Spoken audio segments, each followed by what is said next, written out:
Hello students, standard 8, how are you all? I hope all fine there. So students, in a computer, we are continuing lesson number 3, algorithm development. Last part, we understand flowcharts, how to draw flowchart and how it works. Flowchart work कैसे करता है वो मैंने आपको समझाया था. Do you remember? Okay good.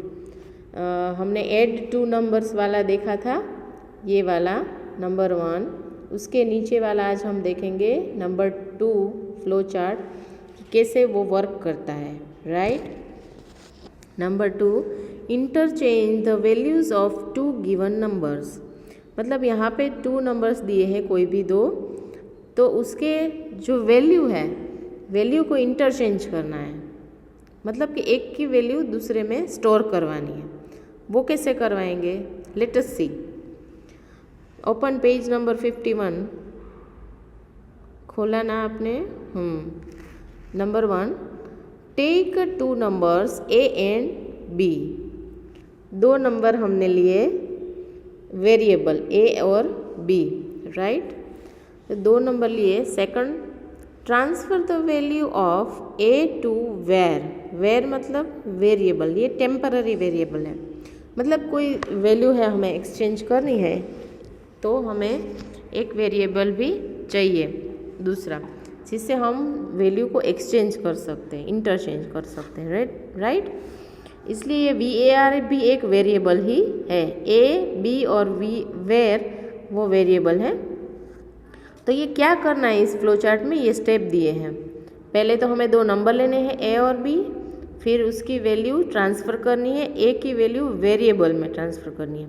Third में transfer the value of B to A. फिर बी की वैल्यू है वो भी ए में स्टोर करनी है. और फोर्थ वन है transfer the value of variable to b. फिर वेरिएबल की जो वैल्यू होती है वो बी में ट्रांसफ़र करेंगे.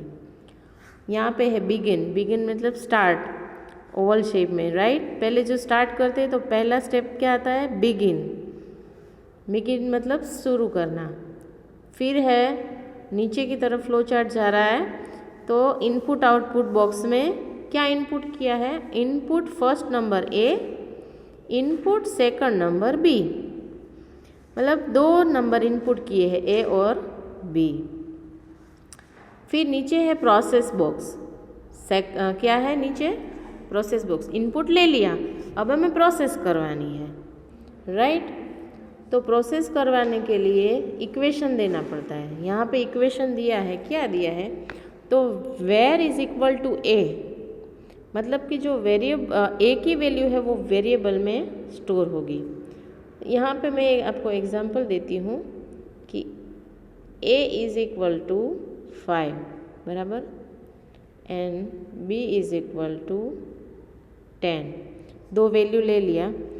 अब variable is equal to a, मतलब a की वैल्यू क्या है? 5. तो फिर वेर की वैल्यू क्या हो गई? 5. VAR इज इक्वल टू 5 हो गया. देखो यहाँ पे है ये प्रोसेस बॉक्स, इसमें इक्वेशन दिया है, ये फर्स्ट वन है ना. तो वेर इज इक्वल टू 5. फिर दूसरा स्टेप जो देखो, a is equal to b. मतलब b की वैल्यू है वो a में जाएगी. b की वैल्यू क्या है? 10. तो a इज इक्वल टू 10 हो गया, ये सेकंड स्टेप में. बराबर. अब बी नेक्स्ट इक्वेशन क्या है? b is equal to var. b की वैल्यू है वो जाएगी वेरिएबल में. तो वेरिएबल की जो वैल्यू है ना वो b में स्टोर होगी. तो वेरिएबल की वैल्यू क्या है अभी? 5 है ना. तो वेरिएबल की वैल्यू ये रही 5 है ना. तो वो कहाँ पे स्टोर हो गई? यहाँ पे b में. इसलिए b इज इक्वल टू 5 आ गया. अब आप नीचे देखो output box. Can you see? This is output box. क्या प्रिंट करवाना है हमें? एक्चुअली क्या प्रोसेस करनी थी? याद है? Interchange the value of A and B. Interchange तो हमने कर दिया, अब उसको प्रिंट करवाना पड़ेगा फॉर द आउटपुट। आउटपुट हमें स्क्रीन पे चाहिए। If we want output on the screen we have to print the result. तो आउटपुट बॉक्स में प्रिंट वैल्यू ऑफ, क्या प्रिंट करवाना है, value of A and B. A और बी की वैल्यू है वो प्रिंट करवानी है, क्योंकि हमने देखना है कि उसको एक्सचेंज इंटरचेंज हो गया कि नहीं। हो गया। क्या हो गया, दिस इज द रिजल्ट, ये है result. A is equal to 10, b is equal to 5। हो गई ना, ए और बी की वैल्यू एक्सचेंज हो गई। हो गई। तो ये इंटरचेंज करने के लिए, दोनों की वैल्यू एक्सचेंज करने के लिए फ्लो चार्ट बनाया गया है। और यहाँ पे end of the flow chart, और ये एंड बॉक्स, मतलब कि आउट फिनिश हो गया स्टॉप बॉक्स। ठीक है ना, ये फ्लो चार्ट हो गया, वैल्यू एक्सचेंज हो गई। I hope you understand very well.